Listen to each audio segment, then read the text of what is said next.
esse vídeo vai ser o primeiro que eu vou sair um pouco do combinado com vocês aqui nesse quadro, que é trazer filmes nacionais que estão disponíveis nos streamings.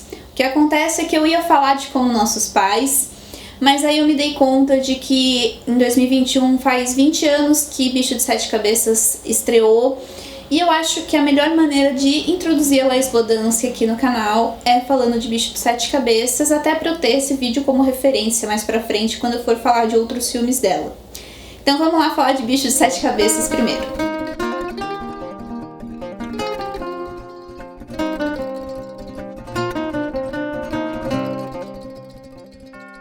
Caso você nunca tenha assistido Bicho de Sete Cabeças, aqui a gente vai ter a jornada do Neto, que é um menino adolescente, que tem uma relação bastante complicada com o pai dele, com o Wilson, um cara extremamente conservador, que tem atitudes bastante extremas para tentar, assim, conservar e manter ali a moral daquela família. E quando ele descobre que o filho dele tá fumando maconha, ele decide internar o Neto num manicômio, numa clínica ali, psiquiátrica, com a justificativa ali de tratar o vício dele.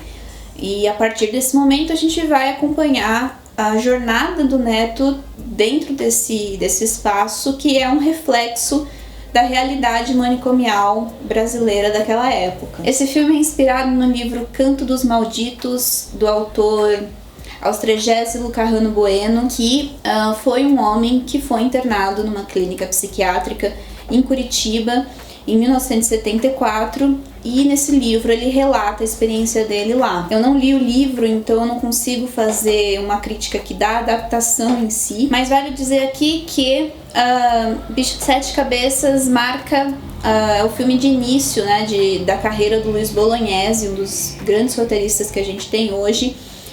Marca o início da carreira dele em longas ficção. Antes disso ele tinha feito curtas-metragens e principalmente documentários. Bom, e Bicho de Sete Cabeças é um filme quase, né, cinebiográfico nesse sentido, que sabe o que quer fazer, que sabe a mensagem que quer deixar e por isso sabe selecionar os incidentes necessários para transmitir essa mensagem. É um texto bastante cru, realista e que cumpre a função dele de apresentar personagens e a dinâmica entre esses personagens também, sem excessos de dramaticidade. A gente tem textos, diálogos fortes aqui? Tem bastante, mas assim, para mim o apelo emocional, o impacto emocional de Bicho de Sete Cabeças passa muito mais talvez pela direção e pelas interpretações aqui. Por que eu falo que tá na direção, né, essa intensidade? Porque a gente tem aqui um filme muito sinestésico, né? A ideia é fazer com que a gente enxergue o mundo da mesma maneira que o Neto tá enxergando. É uma perspectiva bastante lírica nesse sentido, né? E como o cérebro do Neto, ele tá sob efeitos de substâncias do início ao fim do filme, a gente vai encontrar esses efeitos do cérebro dele também na direção. A Laís quer transmitir esses efeitos para as imagens. Então aqui ela escolhe filmar com planos mais fechados, câmera na mão, afastando, aproximando, deslizando essa câmera pelos atores. Vai até brincar com aspectos bastante técnicos da lente para trazer um efeito de distorção das imagens. A gente vai sentir o espaço assim de uma forma distorcida também. A gente não tem uma ideia do espaço muito bem estabelecida. Então é um filme que dá uma sensação um tanto quanto de vertigem pra gente, né, de confusão nesse sentido mental. E tudo isso, né, é potencializado com a montagem, que horas vai propor alguns efeitos próprios da montagem e outras horas vai intensificar sensações. Por isso, Bicho de Sete Cabeças é uma experiência visual bastante intensa, bastante perturbadora em certo sentido, e que faz a gente refletir também sobre o conceito de droga, né? Porque desde o início até o fim do filme, como eu falei, ele tá sob efeitos de substâncias. No início sob efeito da maconha, e no decorrer do filme vão ser os medicamentos que vão ser dados para ele nessa clínica psiquiátrica. Então tudo tem uma mesma função, assim, né, na cerebral, num certo sentido. Então, o que a gente tá chamando de droga necessariamente? Pra mim fica essa mensagem, né? E claro que não tem como eu deixar de falar aqui das interpretações.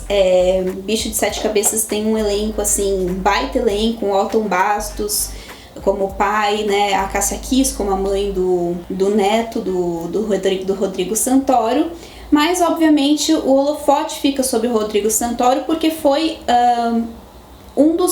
Bicho de Sete Cabeças foi um dos 3 filmes que projetou o Rodrigo Santoro lá pra fora, né? Então, Bicho de Sete Cabeças, Carandiru e Abril Despedaçado foi uma trinca aí de filmes que fez com que ele ganhasse uma carreira internacional, ganhasse convites lá fora também. E o que sempre me chama atenção nos personagens, né, na elaboração de personagem do Rodrigo Santoro, é a composição corporal que ele tem. Pra mim, ele é um ator muito consciente das várias maneiras que ele tem de transmitir mensagem, de transmitir sentimentos, emoções, que é muito o que acontece aqui em Bicho de Sete Cabeças, né? É no olhar, que é muito contemplado aqui pela Laís também, e no corpo dele que a gente vai ver essa transformação desse personagem, essa transformação interna, né, que é muito da mente, mas que vai passar pelo corpo. É no corpo que a gente também vê as marcas dessa violência a qual ele está sendo submetido nessa clínica psiquiátrica. Enfim, é um filme que ganhou muitos prêmios lá fora. Foi um filme importante no momento que ele foi lançado, porque 2001 foi quando entrou em vigor a lei antimanicomial aqui no Brasil. É um filme que é usado muito para estudos, né, nessa área da psicologia, psiquiatria. Eu mesma cheguei nesse filme por conta de estudo, não na área de psicologia nem de psiquiatria, mas para estudá-lo. Enfim, então eu sei que é um filme que é muito referenciado nesse sentido também.